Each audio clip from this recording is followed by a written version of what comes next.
Namo tassa bhagavato arahato samma sambuddhassa. Namo tassa bhagavato arahato samma sambuddhassa. Namo tassa bhagavato arahato samma sambuddhassa. Buddhang dhammang sanghang namasami. So is this microphone amplifying as well as recording? Okay, so now everybody can finally hear what my voice sounds like. So I've been always being told, speak up, speak up. So yeah, this is the first time I will give a talk in this hall.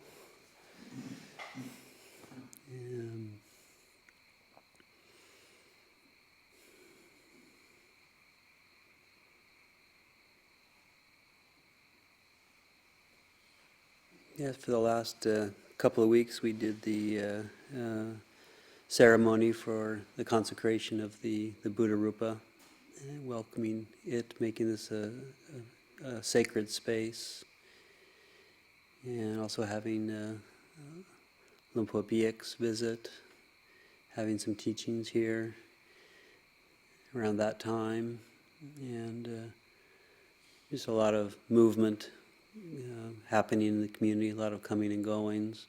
I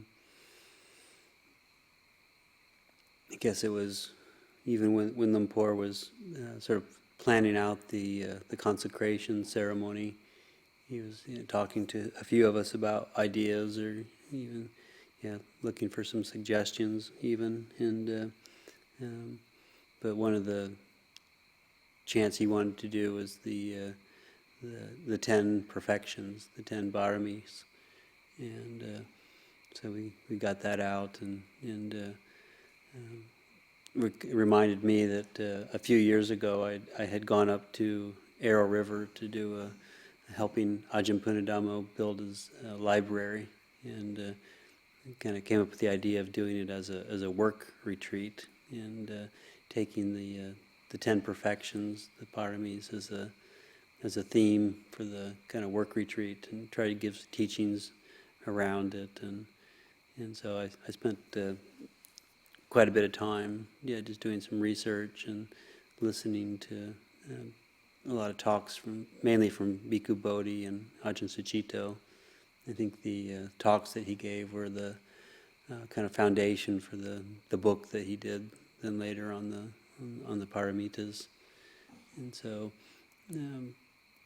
Took a lot of extensive notes, and was I still have kept the notes, and periodically I keep going back to them for references, or to just to read up on various of the perfections. And I think one thing. Well, it was actually this, I think it was this week at one point, one of the guests here asked Lumpur if there was any sort of sequence that you should practice with the perfections. And I think his answer was that, no, not really, that it's just you practice with, whatever, sort of aid that is needed at that particular time. So like if you're in a situation where generosity is called for, then you be generous, or if it's something that you need to put forth a little bit more effort to get up in the morning to make it to morning puja, then you're developing that very energy perfection. Or if it's so it's more kind of by circumstance. And I think that's that is a really good way of looking at it. It's not really kind of another kind of almost kind of like teaching that you kind of have to go through, step 1 through step 10, and perfect one before you go to the other. When I was, I'm pretty sure it was Bhikkhu Bodhi's, I just kind of casually this afternoon was seeing if I could try to find his reference to it, and I couldn't find it, but I vaguely had this memory of him when he's talking about the perfections, He did mention though that they are there is a logic behind the way they're laid out. Not that that's the way that you practice with them, but there is some sort of sequence and logic, and he points out that when he's teaching the class, he prints out this list. And I actually printed it out here, and I'll probably read kind of what he says about each one of them, each of the different perfections, because it's kind of is more of like aspirations or determination, almost a way of using them as a meditation. And but he, in his list, the classic list, or what's in the suttas, is always starting off with dana, generosity, sila is virtue, nekama as renunciation, and then usually it's presented as panya, or wisdom, is the fourth. But he moves that to the very end and has that as the 10th perfection.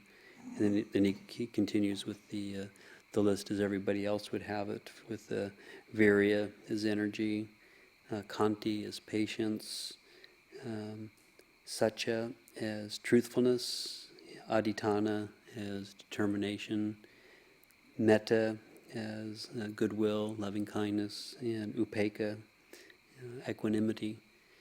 And one thing that it kind of struck me the first time I was kind of going through this list or thinking about it is that I have a suspicion that kind of one of the reasons they may have classically listed as dana, sila, nekama, panya is that there's many times in the suttas where somebody will come to the Buddha, seeking answers, having difficulties in their life, and the Buddha won't initially jump in and start teaching them.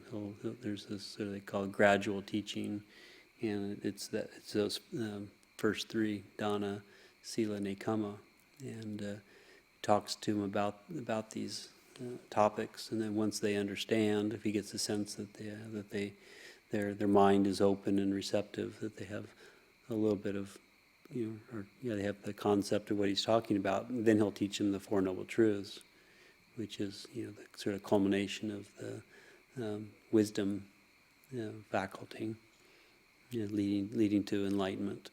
So I think that's probably why those are listed the first through 1 through 4. Then after that, then you get into the patience, say kanti, satya, truthfulness, and aditana. And one thing Bhikkhu Bodhi, I remember him pointing out, and this is what I was trying to find, was it's like when you get into, say, the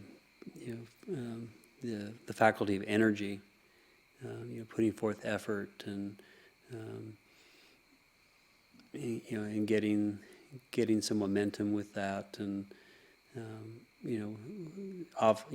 sometimes if you start developing energy and working with energy, you can develop too much and can kind of burn you out, or if we don't have a right balance with that, it can be kind of dangerous.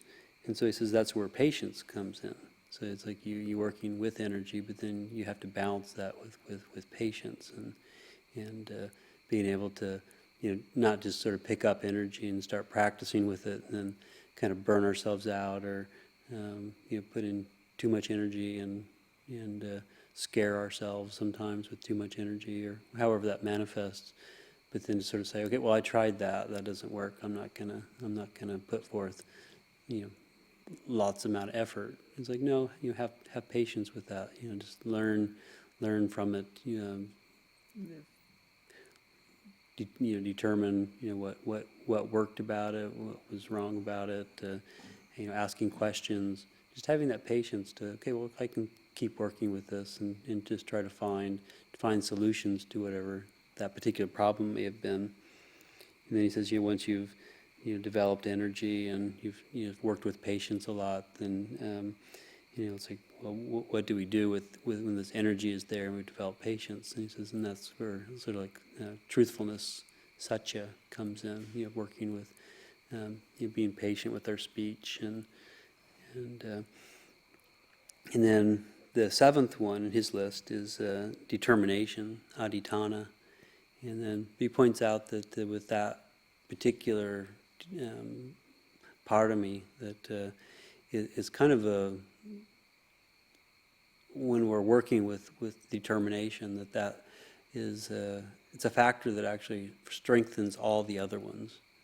And so, some of the other ones, may not, directly affect any of some of the other ones, but this determination, it's like when we start working with that and practicing with that, then that will strengthen all of the others. And kind of talked about it in terms of like being a binding agent or a kind of a thickening agent if you're cooking, is that holds each of the individual ones together or strengthens them, but it also kind of holds all of them together.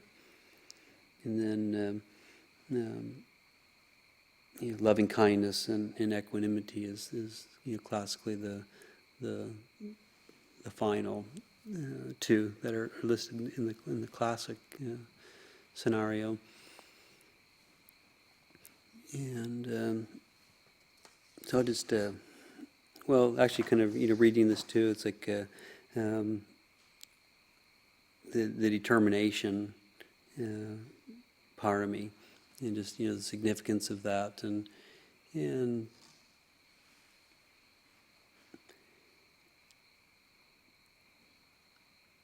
I forget exactly how this came up, but they were talking about it as like kind of actually the culmination of the determination factor, because it's we can look at it in many ways. It's it is that I was just thinking about it in terms of like this next week, this coming weekend, and next month there's going to be a couple of sort of bhikkhu or samanera ordinations and bhikkhu ordinations next month, and so just having that sort of determination to practice. So there's like there is a sequence or an order in terms of even determination, and so it starts off with usually just that determination to be practicing and with virtue, looking at our precepts, whatever the precepts that we've undertaken, and just being determined to follow those, to study, to learn about them, and to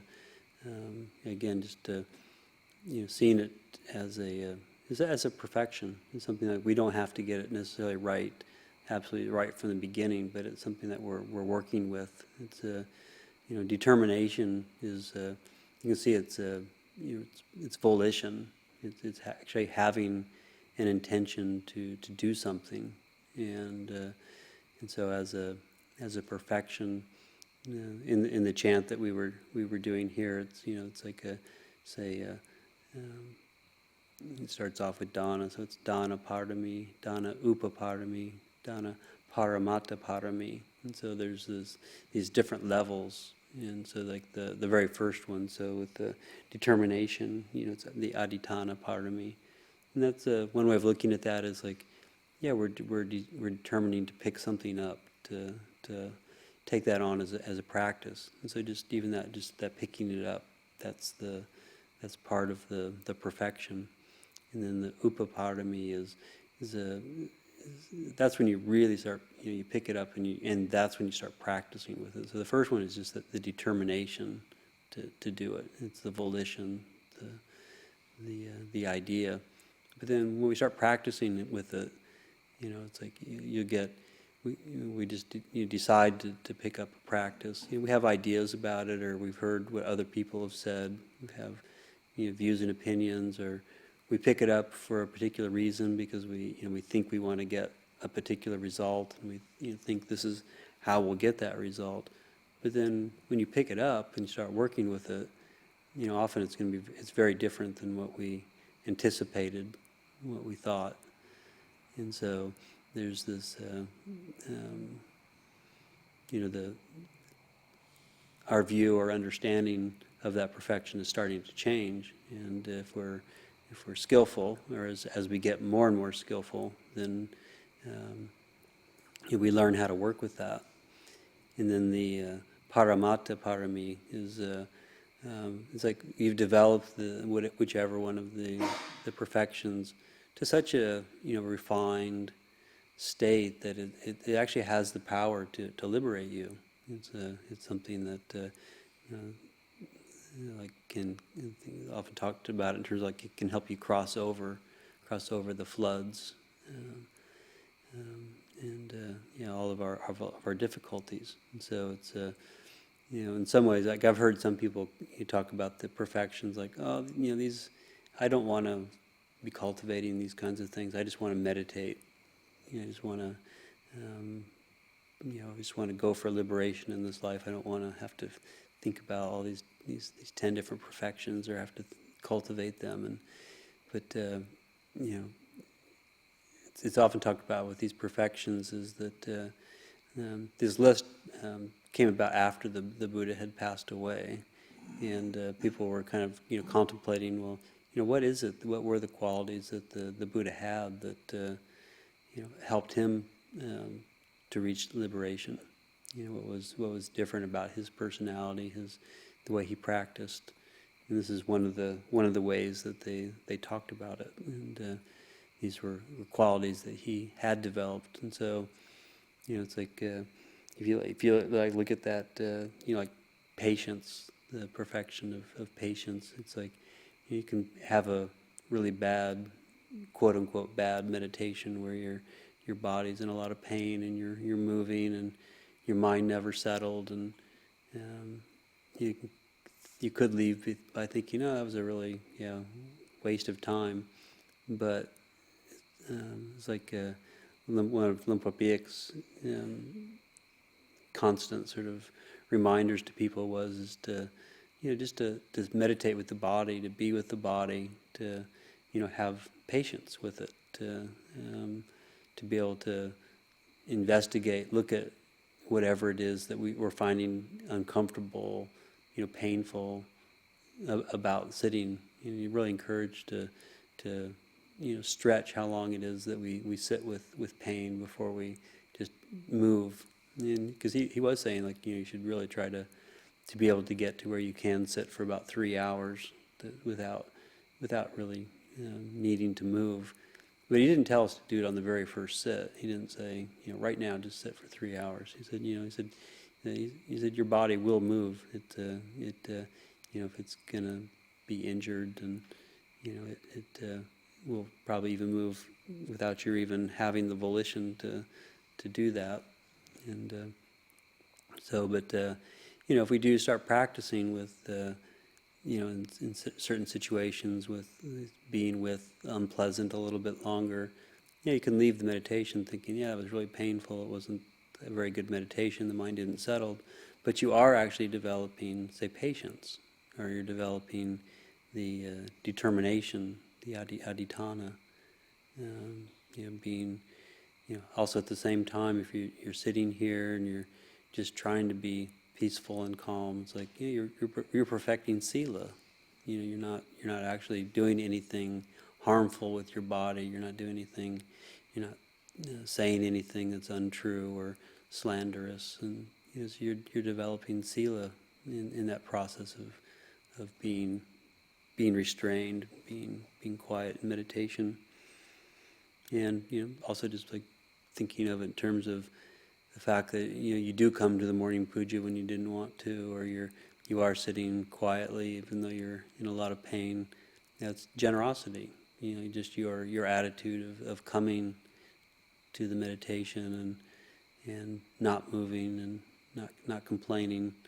That's a real generous act for everybody else around us. And it's like, I know personally, it's like I'm not a morning person, so it's like it's really helpful for having morning pujas, because almost every single morning I wake up, it's like the first thought is, oh no, not again, but or sometimes it even starts running up with all these thoughts of, you don't have to go to puja because of this, or you don't need to go because of that, and but I finally learned. It's funny. It's like it's been a couple of years really since I think I've really habitually missed morning pujas, and 2 years later, it's like those thoughts still come into the mind, and but I can just see them and say, yeah, okay, thank you for sharing, as Ajahn Amaro suggests saying, or just something like liar, or I don't even actually even give it any attention, don't even need to speak to it anymore. You hear it, and just come to the morning puja. And so it's like that's developing many different qualities: generosity, patience, determination, renunciation even. It's really strengthening that resolve in the holy life. So I'm not exactly sure where Bhikkhu Bodhi got this sheet, but one thing I really liked about it is kind of thinking of the 10 perfections in terms of like as meditations. When we were talking about using that chant during the ceremony, I had learned it from Ajahn Sona, and he had a slightly different version, which was actually more streamlined, and so it's really quite easy to memorize and to do. And it goes, say, just starting with dana, because dana parami, dana upaparami, dana paramata parami, maitre metta karuna mudita upekkha kusala sampano itipiso bhagava. And you just go into sila parami, sila upaparami, sila paramata parami, maitre metta karuna mudita upekkha kusala sampano itipiso bhagava. And you just go through all 10. So it's one way. It's a great way of memorizing the different paramis, just sort of going through that. And oftentimes when I'm on a retreat, I'll use that on my walking meditation path. Just do that.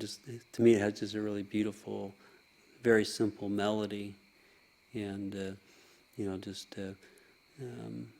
get the melody into my head, and then I'll just keep walking back and forth for however long, 20 minutes, just going through. And I was listening to one retreat of Ajahn Sona's, and he just sort of broke in and started. They were doing this as a group in the retreat, and they weren't even doing them in order. They just sort of just started just doing the chanting, and I don't know if it was like somebody in the audience or somebody there in the retreat would just yell out one of the names of the paramis, and they just go through that one stanza for whatever that perfection was, and then so that's one way that I kind of use this particular list as a way of meditation, because it does have a really soothing, kind of beautiful quality to it, just even in itself, and that can focus the mind and on something wholesome, and then after doing it for 5-10 minutes on a walking meditation path, and I can just drop it and then go totally into the body and just be present for the walking sensations. That this list here uses a. I just like the fact that it's like it starts off with each of the different perfections just by saying, may I, may I have this quality, or may I develop this. So to me, that's always pointing to that it is a volition, that these are things that we turn our mind towards. And the way these are written, it also gives a little bit more insight into a little bit of what they actually mean. It's like when we were doing the chanting in the ceremony, it's like it's one thing to say determination, but determination for what? Or renunciation, what does that actually mean? What's the intention behind it? Because when you go online and sort of look at these or hear people's opinions and views about what these things mean, obviously renouncing things, or people often translate that as sort of like letting go, views and opinions and attachments. But the way Bhikkhu Bodhi translates it, that particular one is like, may I always have the discernment and strength of will to renounce the worldly life and go forth into homelessness in order to lead a pure and spiritual life. And so I've heard that from other people too, that that the nekama is really leaning more towards its living a renunciate life, not just letting go of possessions. So I'll start off with the dana, generosity, giving. May I always be generous and open-handed, giving to others the threefold gift in accordance with their needs, joyfully, with a heart free from the taints of selfishness, with a heart overflowing with kindness and compassion. And then the virtue of sila. May my actions of body, speech, and mind always accord with the precepts I have undertaken, pure and clean, free from breach and blemish. May my conduct always be noble, lofty, and upright, a model for all of the world. Then the renunciation. May I always have the discernment and strength of will to renounce the worldly life and to go forth into homelessness in order to lead the pure spiritual life. Then the perfection of energy, virya. May I be filled with inexhaustible energy, vigor, and fortitude in cultivating the path of enlightenment and in working for the benefit of others. The perfection of patience. May I always be patient under all circumstances, no matter how difficult and challenging they might be. May I be forbearing and forgiving towards all beings, even towards those who revile me, abuse me, and harass me. The perfection of truthfulness, satya. May I always speak the truth, live by truth, and be devoted to truth in order to win the confidence of others. Then the perfection of determination, adhitthana. May I be fixed and unshakable in my determination to follow the way of the Buddha in life after life, without ever turning away due to laziness, fear, or doubt. And the perfection of loving kindness, metta. May I develop a heart of boundless loving kindness and great compassion, a heart vast, sublime, and immeasurable, embracing all beings within its range. Then the perfection of equanimity. May I develop a mind of perfect equanimity, a mind that is just and impartial towards all beings, without bias or preferences, a mind that cannot be shaken by the pairs of worldly opposites, gain and loss, fame and obscurity, praise and blame, pleasure and pain. And the final one for Bhikkhu Bodhi's list, the perfection of wisdom, panya parami. May my wisdom grow as vast as space, as deep as the ocean, and as luminous as the sun, dispelling the darkness of ignorance and illumining the true nature of all things.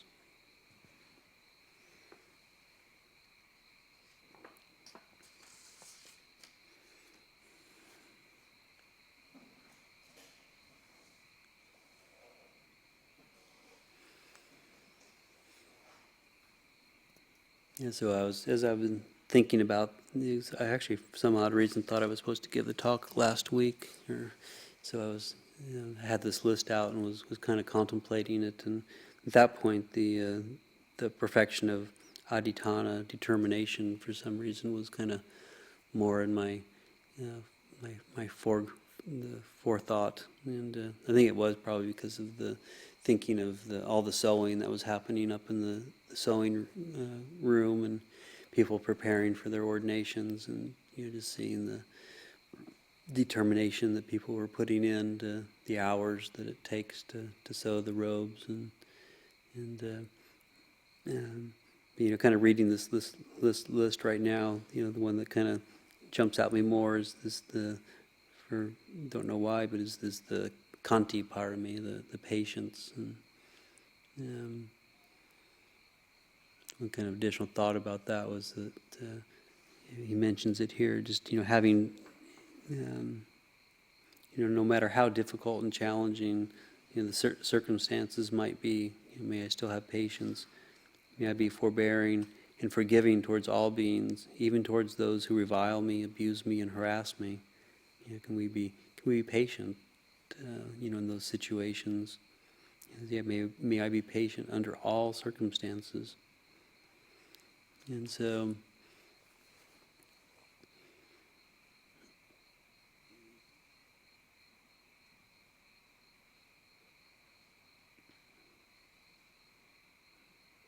I think one thing that sort of comes up with patience, or kind of working with that as a say a determination, as a practice.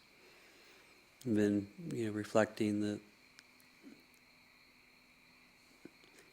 again, just with the ordinations coming up, just that the longer that I've been in the monastic robes and been involved with the communities, I do think it's like that patience is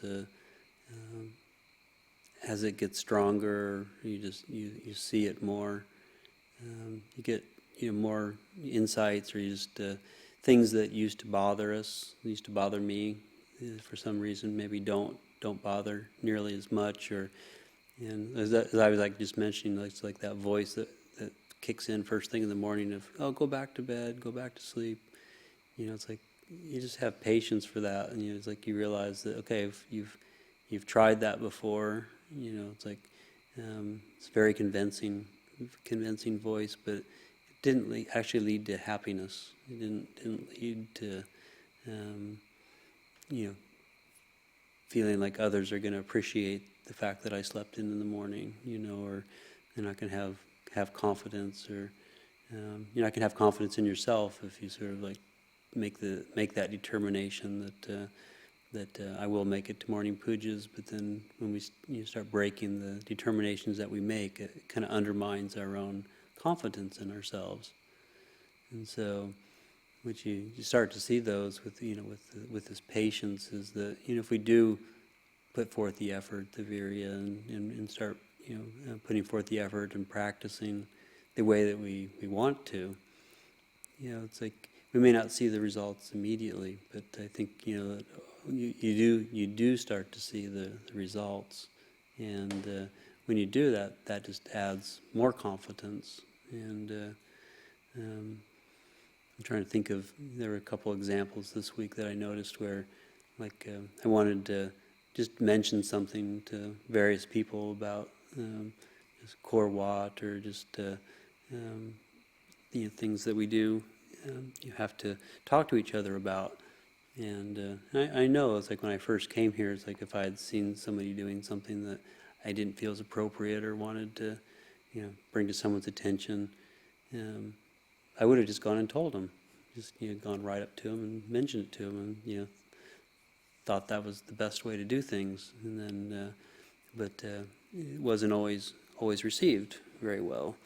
And so I just recently I started noticing myself just sort of asking the question, just having patience, having a little bit of slowing down, stopping and thinking about the situation beforehand, and it's maybe even it's just because people have pointed this out to me or told me that this would be a good way to approach it. So just having patience, and that longer time of working with something. I just recently sort of feel like when I do want to talk to somebody, the first thing that comes into the mind is more like, I wonder what would be the best way to bring this up, instead of just jumping in and doing it. Or I wonder what, just thinking about the person that I want to speak to, and is this really the best time for them? Maybe they're really busy, or I know that they're going to have to make a phone call here to their parents. I heard them say that, or just trying to see it from their perspective, trying to see it from whatever is happening for them, and and thinking of is it, is it true? But just, is it more? Is it even going to be helpful? And mainly just sort of just asking, just seeing that, like slowing down, and not necessarily, just jumping in with something that may actually be true and factual, but is it really the right time? Is it the right words to say? And just seeing, and patience.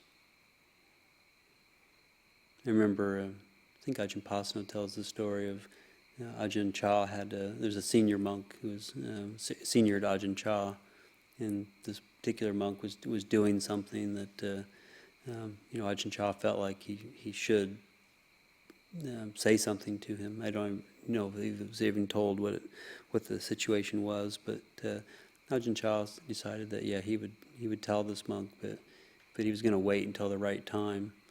And I'm making this up, but I think my memory is like 15, 20 years went by before Ajahn Chah actually said anything. And when the situation was right and Ajahn Chah mentioned it, this monk was like, "Oh, thank you. I appreciate you bringing that up." And that just, I remember that made a big impression on me.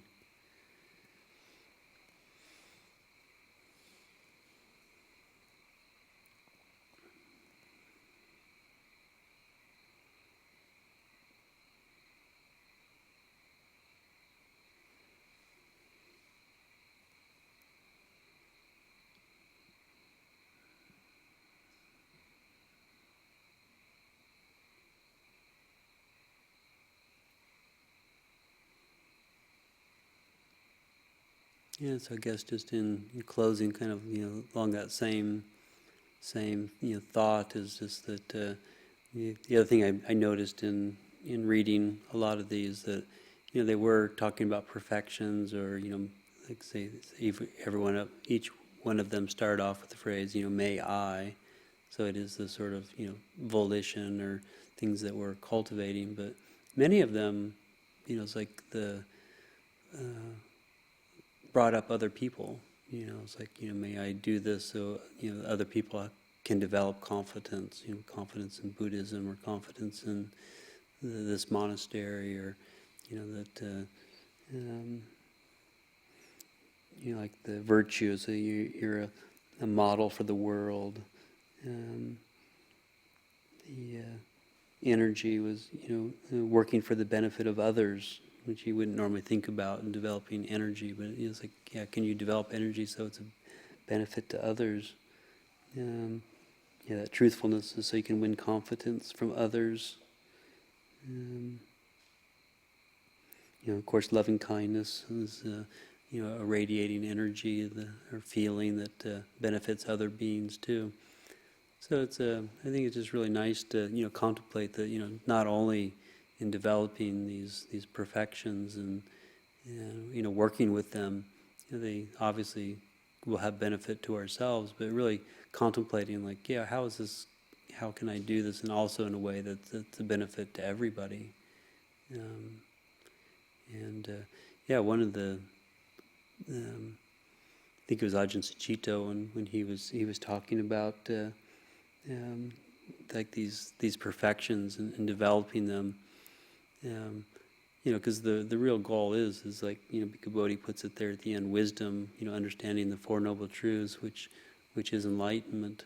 But he says, like in the Mahayana school, it's like, enlightenment it's not that it's maybe it is, but it's not like put down, but it's like it's not even, it's helping others. That's like the goal in sort of Mahayana school. It's like where we had a conversation in the early days. It was actually Ajahn Visutti made the astute sort of observation that he said, the emphasis on the Mahayana school of delaying your enlightenment until all other beings have crossed over. That he says, it's just a really skillful means for getting out of your own head. To stop worrying about yourself, to thinking about yourself, but It's like, how can I practice in such a way that is gonna help others? And and then in the process of doing that, if you really took that on and really did learn to be of service to people, then that whole sense of self could fall away, and a lot of insights, and wisdom can arise. And we were at one of our intermonastic conferences, and I think it was the Tibetan nuns who were down in the south of here in California, and I actually mentioned that line. It's like, it's like you're